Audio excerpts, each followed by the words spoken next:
Were you going to do a question real quick? Yes. Are we passing this to, are we, like, is GLC recommending that we advocate Against the repeal or against the repeal? against the repeal, because 1001 is repealing the DREAM Act, which we find as GLC to Okay. be of value. Okay. Does that make sense? Sorry. And then I guess it's not a focus on encouraging a higher number of undocumented or saying, come on, illegal immigrants, come to Nebraska necessarily. Currently, we only have 3 at our university, and 35 in the university system, and stewards of education as a whole. And perhaps if it becomes a huge problem in the coming years, it could, something like LB 1001 could really come up and be of use. But right now, as Dave kind of pointed out a few numbers, it's truly nothing that's detrimental to our state budget. In fairness, perhaps, but as a whole, it's nothing but like a simple case of small numbers that we're playing. So in balancing the small number of people and allowing them to contribute a lot, I think that outweighs a little bit of the injustice that, understandably, you may feel as an outstate student, but just kind of looking at the greater good, I think it also, as Dave pointed out, is just in that sense. Senator Kelly. Well, I have to take the argument that Senator Schultz made. As Senator Smith pointed out, in-state tuition and affordable education is not something that is offered to all students in this country. Missouri and California were a couple of examples that Senator Smith brought up. So I have to kind of clarify that argument. Again, this debate is manifestly a debate of compassion versus the principle of rule of law. And it's hard for me to come out and support rule of law because it's a lot more compelling to hear a story of, Jose who comes to university looking to better his lifestyle. And as for the argument with the brain drain, if this is truly a matter of trying to find the best and the brightest and give Nebraska every leg up, well then why limit ourselves? Why not open it up to all out-of-state students and just pick and choose which ones we want to come here? That's a much more effective way to solve that problem. So I kind of think that's not really what this is about. I think this is a debate. We're debating whether or not we feel sorry for these kids because their parents made bad choices. And unfortunately, if you come out for rule of law, it's going to be seen as me not caring whether or not these kids get an education. And that's simply not true, but I'm sorry. Compassion is no substitute for justice, and I will not support this. Senator Whitson. First of all, I want to say this. I feel like this is a common debate that Senator Kelly and I have in our house and our cafeteria a lot. We're having like sort of deja vu, this kind of issues we talk about. But I just want to say, as far as justice goes, the way that immigration is run currently is unjust. And in order to get a visa to this country, I've heard statistics like it costs about $800 to even apply for a visa from the nation of Mexico, and then like only 1/8 of those that even apply for citizenship can get in. So it's easy for me to empathize, to sit in the shoes of undocumented people, why they came here. And a lot of the reason why the undocumented people aren't documented come here illegally is because they weren't, like, the visa application company doesn't see them as like a economically viable or good interest for our country. They're going to be more of a detriment. And so I really, really like the current DREAM Act because of the citizenship requirement. And if we can turn, if we can right a wrong by having hard work prevail, I don't know what would be a better American dream story. Even if the nation messed it up in the first place by not allowing them to come in here, then maybe Nebraskans can rectify that mistake. Senator Bell.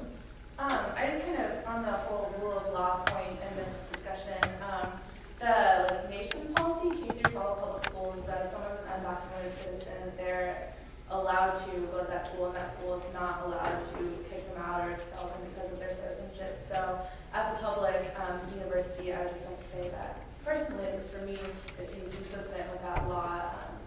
to not require that citizenship for individuals to go here. And as Friends said before, they're invested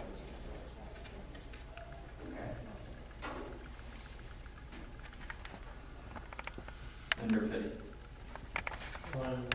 I mean, not to be a jerk, but I think that we are to the point where people have lots of information, and I think we could just keep going around the table all night. So I'm going to call it. Second. It's been moved and seconded, the previous question, so this takes 2/3 of time, correct? So we will do it by hand raise. All those in favor of moving the previous question, please raise your right hand.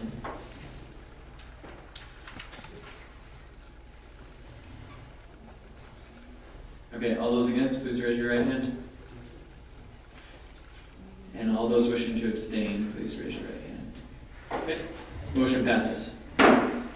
Okay, we will actually allow GLC Chair Barmore to close, and then we'll move into. Oh, okay, President Collins. I'm going to I'm yield trying. to GLC Chair Barmore first, but then bring it back. Okay, GLC Chair Barmore. Our GLC bill's fun. I would just like to close in saying that this isn't done out of pity for these students. It's not done out of feeling sorry for them. This is just an issue of why deny them the opportunity to become, like I said, beneficial members of our Nebraska community. Why deny them that opportunity? And this were to pass, there's no reason for these students to continue their education past high school. So I would encourage you to vote for this directly. President Collins. Thanks. I don't support illegal immigration, but I also don't support knowingly holding people back when we can help them, in this case being students. So I urge your support for students like us. Okay, with that, we will move into a vote. Yeah, Steve, roll call vote. Okay. Roll call vote. One moment. Can I get stuff here?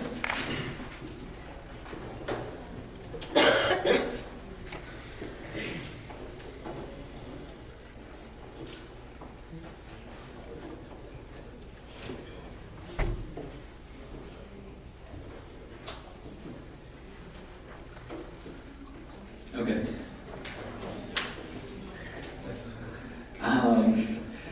The vote is on Government Bill Number 9, GLC Directive against LB 101. If I could all have your attention, please.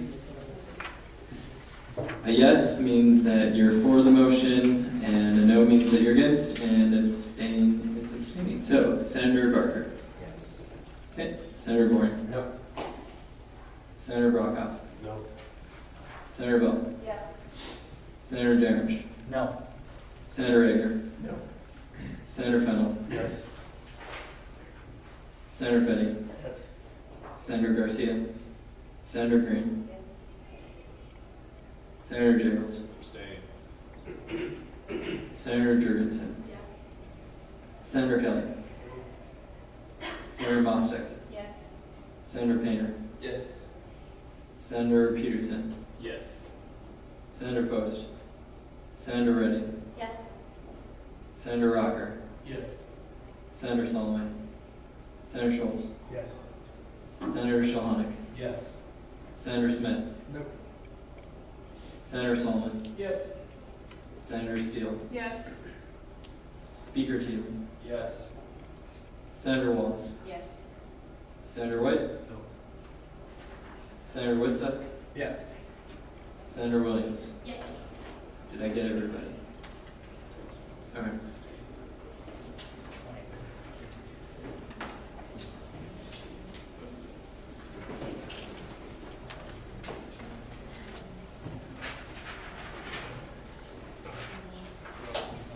Okay, the motion passes 19 to 7 to 1. Okay, this will bring us to Government Bill Number 10, GLC Directive LB 258. I would normally allow GLC Barmore to open, but I'll let President Collins open.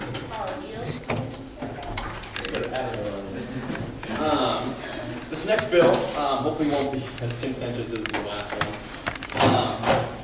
This was a bill that was brought up last term, then it was carried over to the current session.